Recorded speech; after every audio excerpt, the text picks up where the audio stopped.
ایک انسان کی موت کے بعد اس کے ساتھ کیا ہوتا ہے اور اس کی روح آخر کہاں چلی جاتی ہے؟ یہ ایک ایسا سوال ہے جس کا جواب آج تک کسی مرنے والے انسان نے اس دنیا میں آ کر کسی انسان کو نہیں بتایا۔ تاہم انسان جب سے اس دنیا میں آیا اس سوال کی جستجو میں رہا۔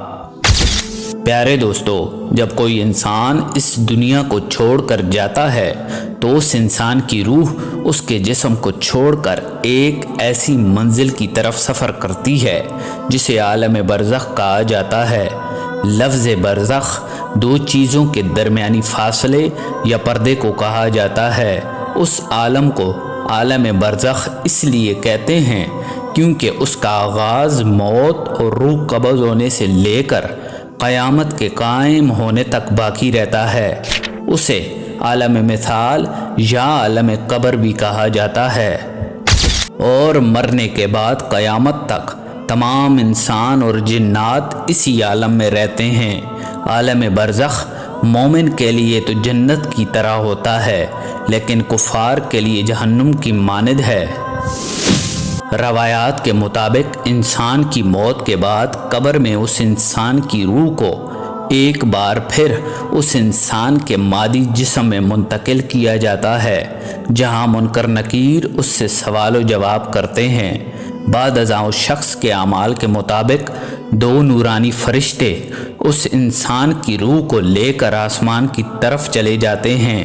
اگر روح نیک اور مومن ہوتی ہے تو اسے عالم لین میں چھوڑ دیا جاتا ہے، اور اگر روح شرک و کفر کرنے والی ہوتی ہے تو اس کو سجین میں ڈال دیا جاتا ہے۔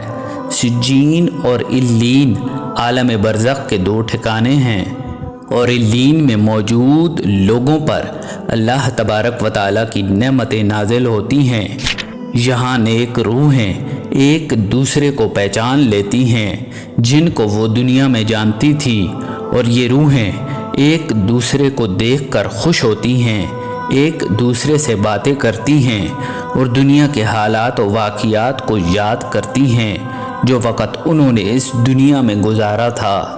اور وہاں پر پہلے سے موجود روحیں نئی آنے والی روحوں سے اپنے پیاروں کی خبر بھی لیتی رہتی ہیں کہ میرا فلاں رشتہ دار کس حال میں ہے، اور اگر نئی آنے والی روحیں ان کو یہ بتاتی ہیں کہ تمہارا فلاں رشتہ دار تو مر چکا ہے لیکن وہ یہاں نہیں پہنچا، تو یہ روحیں سمجھ جاتی ہیں کہ انہیں سجین میں ڈال دیا گیا ہوگا۔ اور نیک روحیں اپنے پیاروں کا انتظار علیین میں ایسے کرتی ہیں جیسے کوئی گھر سے دور اپنے گھر والوں سے ملنے کا انتظار کرتا ہے۔ برزخ میں نیک لوگوں کے علاوہ انبیاء کرام، صحابہ کرام، شہداء اور صالحین کی روحیں بھی ایک ہی مقام پر ایک ساتھ رہتی ہیں۔ ایک روایت کے مطابق نیک روحیں اپنے پیاروں سے ملاقات کریں گی، جیسا کہ رسول خدا صلی اللہ علیہ وآلہ وسلم نے خاتون جنت بی بی فاطمہ سلام اللہ علیہا سے فرمایا تھا کہ میرے وصال کے بعد سب سے پہلے تم ہی مجھ سے ملو گی، اور بالکل ایسے ہی ہوا۔ لہذا رسول خدا صلی اللہ علیہ وآلہ وسلم کے وصال کے 6 ماہ بعد بی بی فاطمہ سلام اللہ علیہا رسول خدا صلی اللہ علیہ وآلہ وسلم سے جا ملی۔ اور صحیح مسلم کی ایک مشہور روایت کے مطابق شہداء کی روحیں سبز پرندوں کی شکم میں ہوتی ہیں۔ ان کے لیے ایسی قندیلیں ہیں جو عرش کے ساتھ لٹکی ہوئی ہیں، اور وہ روحیں جنت میں پھرتی رہتی ہیں، جہاں چاہیں وہاں جاتی ہیں اور جو چاہیں وہ کھاتی ہیں، پھر واپس انہی قندیلوں کی طرف لوٹ آتی ہیں۔ پھر اللہ تبارک و تعالیٰ ان روحوں سے کہتا ہے کہ کیا تم کو کسی اور چیز کی خواہش ہے؟ تو وہ کہتے ہیں کہ ہم اور کیا خواہش کریں، ہم جنت میں جہاں چاہیں وہاں گھومتے ہیں، اور جو دل کرتا ہے وہ کھاتے پیتے ہیں۔ پیارے دوستو، دنیا میں خواب اور نیند عالم برزخ کا ایک نمونہ ہے، اور انسان کو کبھی کبھی ایسے خواب نظر آتے ہیں جس سے روح براہ راست متاثر ہوتی ہے، اور اس خواب کی تاثیر انسان کے بدن پر بھی ہوتی ہے جس کو وہ محسوس کرتا ہے۔ بالکل ایسے ہی برزخ میں جب کوئی روح سزا یا جزا پاتی ہے تو اس کا اثر قبر میں موجود جسم پر بھی پڑتا ہے۔ صحیح مسلم میں موجود زید بن ثابت رضی اللہ تعالیٰ عنہ کی ایک روایت کے مطابق رسول خدا صلی اللہ علیہ وآلہ وسلم بنو نجار کے باغ میں اپنے خچر پر سوار تھے اور ہم بھی رسول خدا صلی اللہ علیہ وآلہ وسلم کے ساتھ تھے کہ اچانک آپ کا خچر بدک گیا۔ قریب تھا کہ وہ آپ کو گرا دیتا۔ ہم نے دیکھا کہ وہاں چند قبریں موجود تھیں تو رسول خدا صلی اللہ علیہ وآلہ وسلم فرمانے لگے کہ ان قبروں کو کون پہچانتا ہے؟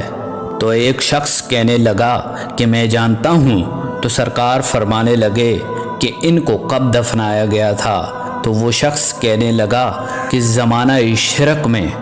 تب رسول خدا صلی اللہ علیہ وآلہ وسلم فرمانے لگے کہ ان لوگوں کو اپنی قبروں میں عذاب دیا جا رہا ہے، اور اگر مجھے یہ خدشہ نہ ہوتا کہ کہیں تم اپنے مردوں کو دفن کرنا نہ چھوڑ دو تو میں اللہ تبارک و تعالیٰ سے دعا کرتا کہ اس عذاب سے کچھ تمہیں بھی سنا دے جو میں اس وقت ان قبروں سے سن رہا ہوں۔ بعض مذاہب کا یہ ماننا ہے کہ مرنے کے بعد انسانی روحیں اپنے اپنے اعمال کے مطابق جانور یا حیوان کی شکل میں تبدیل ہو جاتی ہیں، اور یہ روحیں دنیا میں ہی چکر کاٹتی رہتی ہیں، اور کبھی کبھی تو یہ روحیں جسم میں واپس بھی آ جاتی ہیں۔ یہ وہی باطل عقیدہ ہے جسے ہندوستان میں ہندو مذہب کے لوگ مانتے ہیں۔